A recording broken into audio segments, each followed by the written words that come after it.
Hello, welcome back.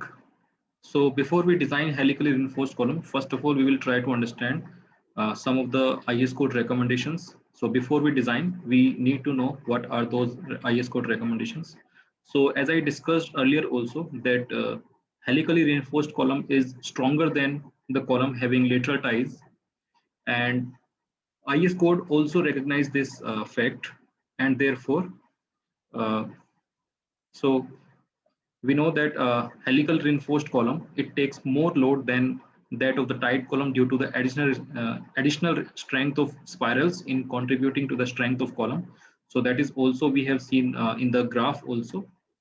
So now IS code also recommend that uh, how much strength, I mean how much increased strength a spiral column will have as compared to lateral ties. So as per this clause, IS code says that uh, we can have, I mean we can consider 5% extra strength of the column with lateral ties, and this is as mentioned in this clause.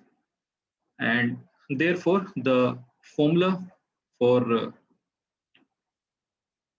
formula for the axial load in case of spiral reinforced column will be multiplied by this factor. So we are multiplying this factor simply means we are considering that 5% higher strength will be having in this column.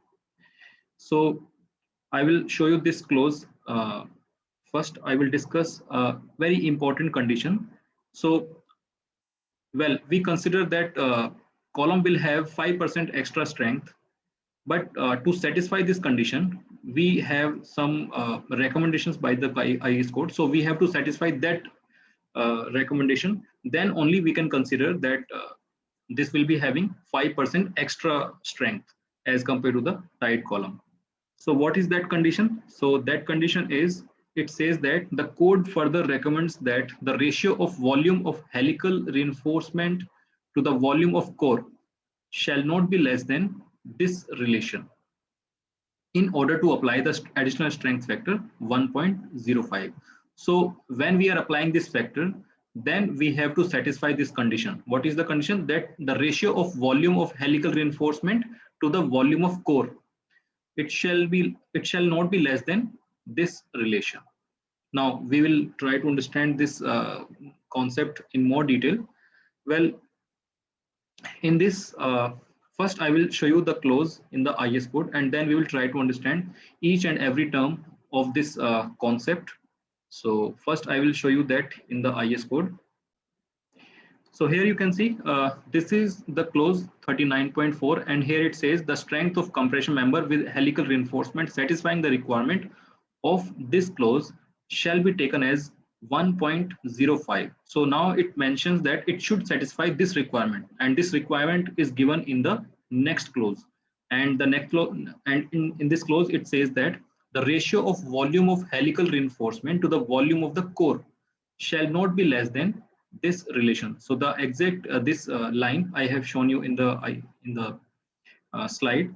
So now we will try to understand this concept. What is this concept that we have to satisfy to justify this multiplication of the this factor 1.05? So now we will again move to the slide.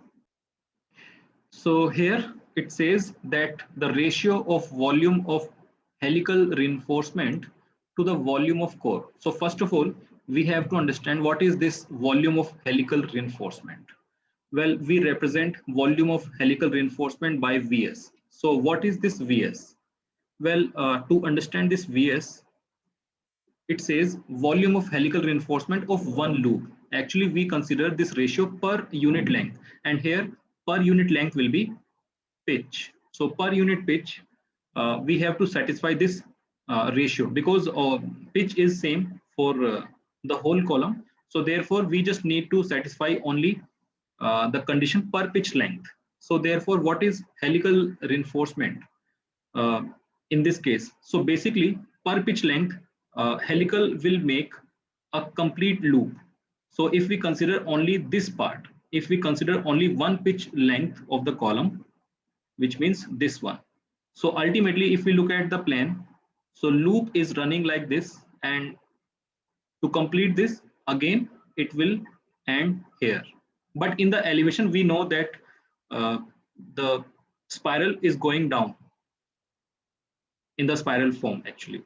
So in the complete loop, you can see in the plan that it is actually making a circle.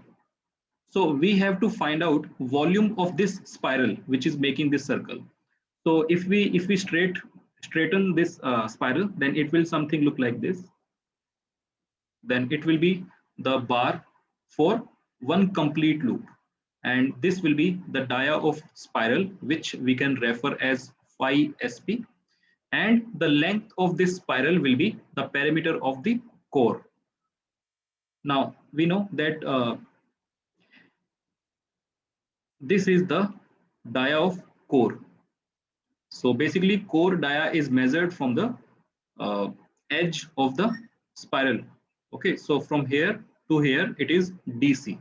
Okay, so that so because we have to measure, I mean what will be this length. So this length will be basically the parameter of this circle, and this parameter will be pi dc minus phi sp. Why? Because dc is measured from the edge of the column. For example, if this is the bar, if this is the loop bar, so basically dc is measured from the edge. And if we want to, because this length will be measured, uh, if we consider the center to center of this bar, then it will be simply phi dc minus phi sp. Why? Because this dc is measured from the edge of this uh, spiral. Had we measured this from the center of this spiral, then we won't deduct this with phi sp. So that is why we have to deduct with phi sp. So that becomes the parameter. That becomes the length of bar in one loop. So therefore, volume will become length multiplied by the area of cross section of this bar. So ultimately, the volume Vs will become phi into dc minus phi sp. So that becomes the length, and length multiplied by area of cross section of this spiral. So I will write this as ASP. Now ASP is area of cross section of this spiral bar, and ASP will further be equals to pi by 4 phi sp square. So that becomes the area of cross section of this spiral bar. So here it becomes the VS, volume of helical reinforcement in one loop. So that becomes our first quantity, that is Vs. So Vs formula is phi dc minus phi sp into ASP. Now the second is in the ratio, the numerator will be volume of the core. Now what is this volume of core? Now again refer to the same per pitch length. So again, if we refer to the core, so this will be again refer to one loop. So one loop is up to this one. So now if I separate this here, so it will something look like this. So it becomes a cylindrical part per pitch length, and this will be equivalent to pitch or P, and this will be equals to DC. That is the dia of core. So dia of core is given, length of core is pitch is given. So now what will be the volume of core? Volume of core will be cross-sectional area of this core multiplied by the length of core. So that becomes pi by 4 into dc square. So that becomes the area of cross-section of core multiplied by the length of core, and length of core is pitch, because we are actually calculating this ratio per pitch length because the pitch is same. So that is why we are just considering only a unit length which is equivalent to the pitch. So that becomes the value of Vc. So we have just calculated Vs, we have now calculated Vc. So Vs by Vc should be greater than this relation. So this is what IS code explains. Okay, so now as per condition, Vs by Vc should be greater than or equals to this relation. So now I will write this here. So that becomes VC. So now as per condition, it says that the ratio of VS by VC, it should be greater than 0.36 times of AG into AC minus 1 FCK by FY. Now what is AG? AG is the total cross-sectional area of the column. So if the column dia is D, so AG will be pi by 4 D, capital D square. So that is the AG. And what is AC? AC is the area of cross section of the core. So that will be pi by 4 DC square. So this is how we can find out AG by AC. FCK is the grade of concrete. It depends on the grade of concrete. So it is basically the 28 days characteristic strength of the concrete. And FY is the yield strength of the steel. So that is dependent on the grade of steel.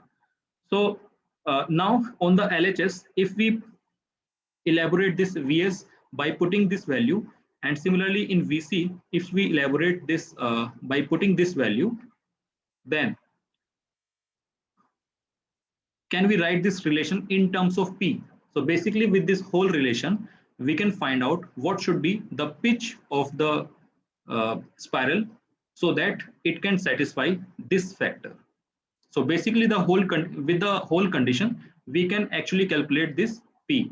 So now we will write the whole condition in terms of P. So in this, by simplifying this relation, we can say that P should be less than this 11.1 in the bracket DC minus phi SP into ASP into FI divided by D square minus DC square into FCK. So with this relation, we can say that we can calculate this pitch required to satisfy this factor. So these are the notations that we have just used in our relation. So all the design steps are same as we have done in the previous example. The only exception is in the calculation of transverse reinforcement. So in the transverse reinforcement, first we need to assume the dia of spiral, and then we have to find out the pitch by using this relation. And after that, we have to satisfy this pitch with the IS code limits. So that we will see in the numerical example. So in the next part, we will solve an example based on the helically reinforced column. Thank you.